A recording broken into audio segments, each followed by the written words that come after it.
här. Redan i det 7:e avsnittet så talade vi om hur Israel intog och delade upp landet mellan de olika stammarna. Israel hade till en början inte någon kung, utan varje stam hade sina äldste. Landet styrdes av domare som i praktiken fungerade som kungar. I landet Israel fanns också profeter. Och en av dem, den första, hette Samuel. Det var han som smorde Israels första kung, som hette Saul. Tyvärr så avvek Saul från Herrens väg och hans liv ändades med att han tog livet av sig själv. Men redan innan det hade skett hade Herren förberett herdepojken David på att bli Israels näste kung. Första och andra Samuelsboken, det är i grundtexten en enda volym. Den första delen skildrar övergången från domartiden till kungatiden och den andra delen berättar om David och hans tid som kung. När det blivit tydligt för profeten Samuel att Saul inte höll måttet, då fick han höra av Herren att han skulle gå till Betlehem. I Betlehem bodde en man som hette Isai.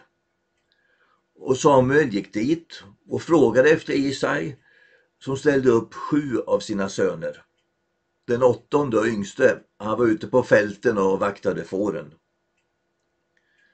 Men Samuel bad att få träffa just den 8:e sonen, herdapojken David.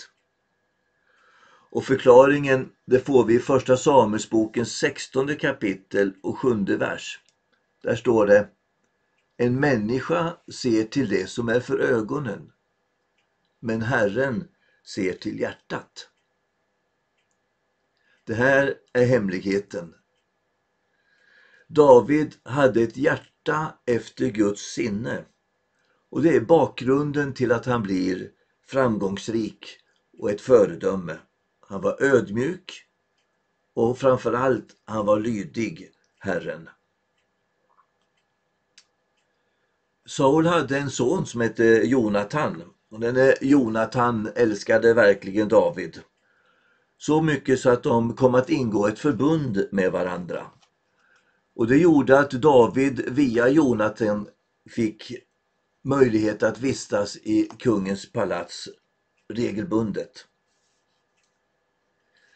I första Samuelsbokens 17:e kapitel får vi läsa om hur David besegrar jätten Goliat.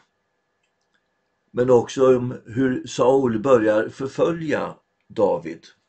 Och vid några tillfällen försöker han till och med att döda David, men utan att lyckas. När David möter Goliat i den där striden, då säger han enligt första Samuelsboken 17:45: du kommer mot mig med svärd och spjut och kastspjut, men jag kommer mot dig i Herren Sebaots namn. David var också musikalisk. Han sjöng och spelade på harpa. Och det hände titt som tätt att han fick spela för kung Saul för att lugna dennes dåliga humör och dåliga nerver.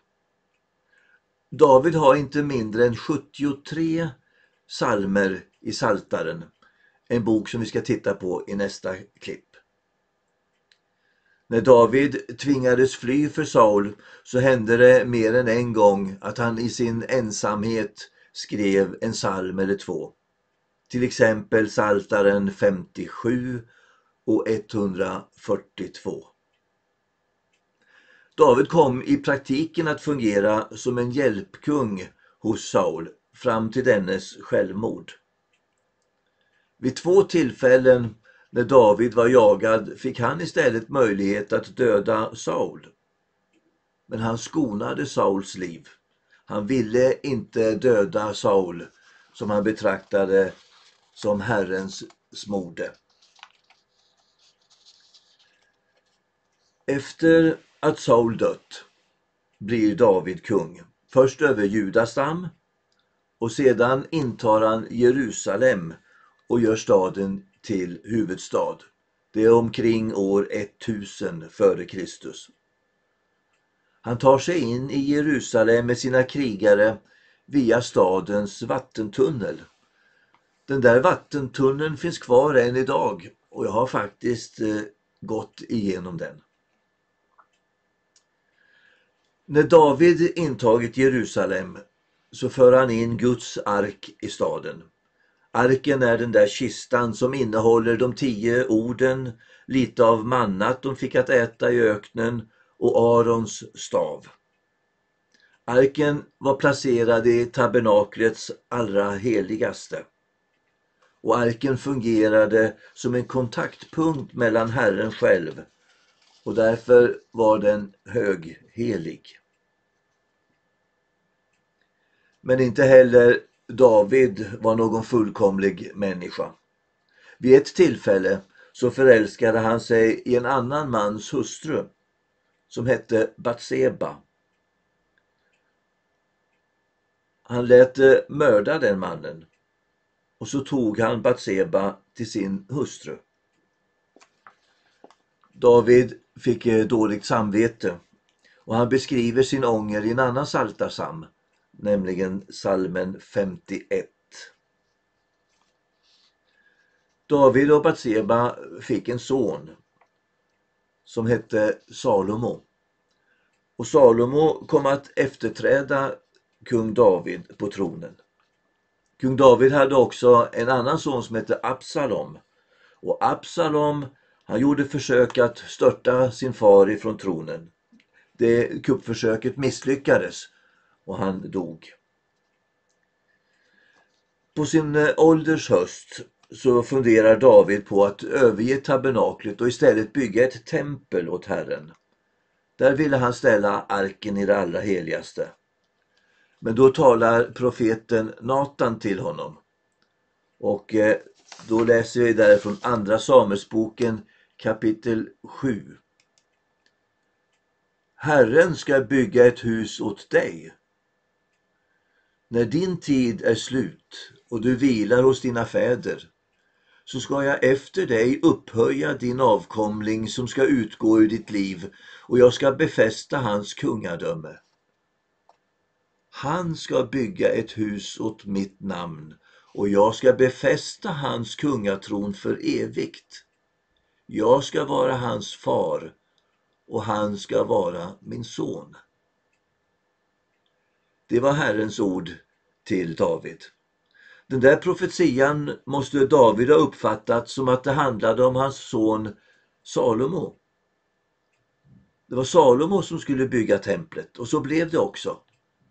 Men om du läser profetian noggrannare så ser du att det också handlar om en annan son. Gud talar om en son som förvisso ska utgå ifrån David, men som ska vara där Gud själv ska vara hans far och sonen ska vara Guds son. Men det där kommer att bli tydligt långt senare när Jesus föddes. Men här har du alltså en av profetierna som förklarar varför det är viktigt att Jesus är av Isais släkt och varför Jesus kallas för Davids son. Tack för att du tittade den här gången. Hoppas vi ses igen. Välkommen tillbaka.